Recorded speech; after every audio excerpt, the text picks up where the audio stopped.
SRM Institute of Hotel Management வேலை வாய்ப்பை வழங்கும் 3 ஆண்டு பட்டப்படிப்பு மற்றும் diploma courses. Admissions open now. அழையுங்கள் 9840609671. கள்ளச்சாராய மரணங்களை மறைக்க இறந்தவர்களுக்கு தமிழக அரசு லஞ்சம் கொடுப்பதாக நாம் தமிழர் கட்சி ஒருங்கிணைப்பாளர் சீமான் விமர்சித்துள்ளார். விழுப்புரம் மாவட்டம் விக்கிரவாண்டி தொகுதி இடைத்தேர்தலில் நாம் தமிழர் கட்சி சார்பில் போட்டியிடும் வேட்பாளர் அபிநயாவுக்கு ஆதரவாக சீமான் இன்று பரப்புரை மேற்கொண்டார். பின்னர் செய்தியாளர்களிடம் பேசிய அவர், பனை மரத்து கள் என்பது உணவின் ஒரு பகுதியாக இருக்கும்போது ஏன் கள்ளுக்கடைகளை திறக்க அரசு தயங்குகிறது என கேள்வி எழுப்பினார். மதுபான ஆலைகளை வைத்திருப்பதால் கள்ளுக்கடைகளை திறக்க அரசு தயங்குவதாகவும், கள்ளக்குறிச்சி திமுக சட்டமன்ற உறுப்பினர் உதயசூரியனுக்கு தெரியாமல் கள்ளச்சாராயம் காய்ச்சிருக்க வாய்ப்பில்லை எனவும் சாடினார். நீ எது கள்ளுக்கடை திறக்க மாட்டேங்கிற?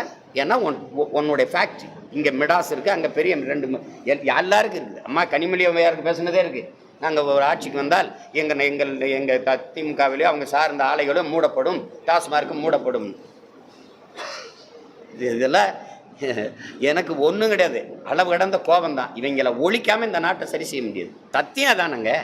உங்களுக்கு தெரியாமல் நீங்கள் உங்கள் தொகுதியில் சாராயங்காச்சுன்னா நீ எதுக்கு மேலே வருக? எதுக்கு இருக்க?